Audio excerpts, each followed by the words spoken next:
In today's lesson, we are going to look at computing as a subject and then parts of a computer as a topic. So with computing, I always say with computing, if you don't have the TLMs, you cannot teach. Okay, the parts of a computer, I'm assuming your students already know what a computer is. You know, a computer is an electronic device that accepts, inputs data and accepts information. Okay, but then we are going to look at parts of a computer. We have so many parts of a computer, and it is grouped into two. We have the hardware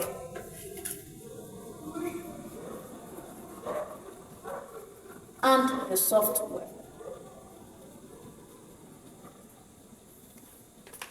So parts of a computer, it is grouped into what? Into two. We have the hardware and the software. What is hardware components of the computer? So hardware simply means the physical things we can see and touch on a computer, the parts of a computer. So for example, we have this. This is a keyboard. Probably a student have never come across a keyboard before. Okay, this is a keyboard.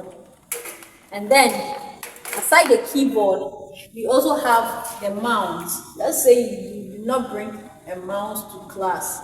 Your student have never set his or her eyes on a mouse before.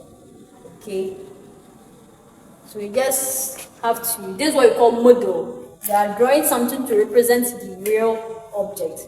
And so this left click, this right click, this is the scroll button, this is the body, and this is the wire. We have types of mouse. We have the wireless mouse, and we have the wired mouse. We have the wireless mouse and wired mouse.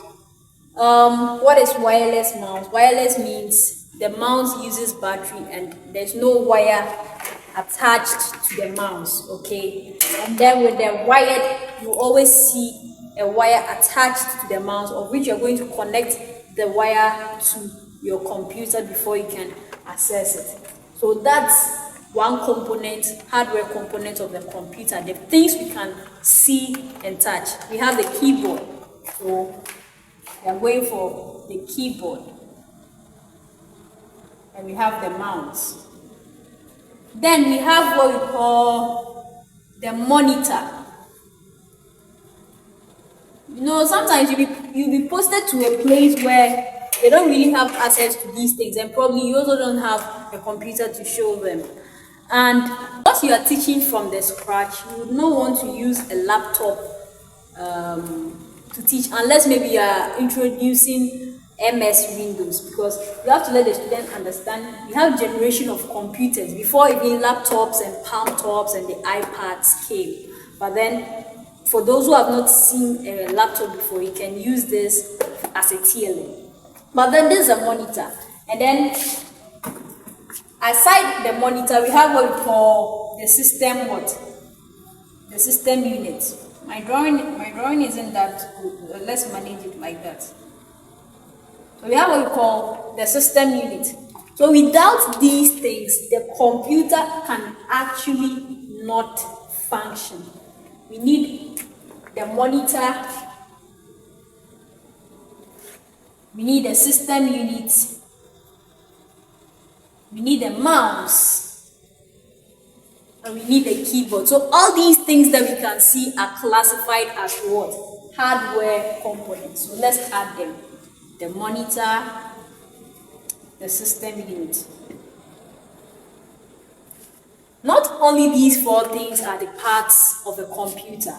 We also have the memory, that's the RAM, right? The RAM. We have the motherboard.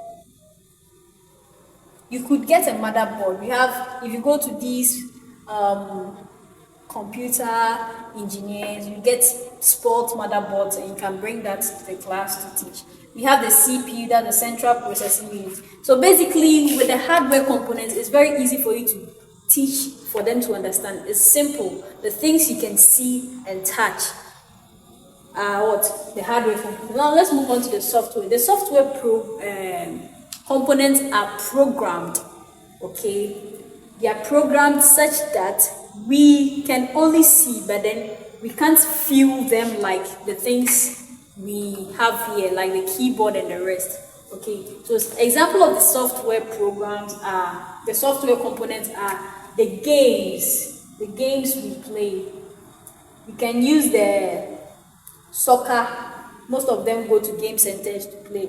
So the soccer, the pro evolution soccer, something like that. We have the Mavis beacon. That's what most of us used in learning how to type. So Mavis beacon. You can even download some on the computer for them and then teach them how to type and all that.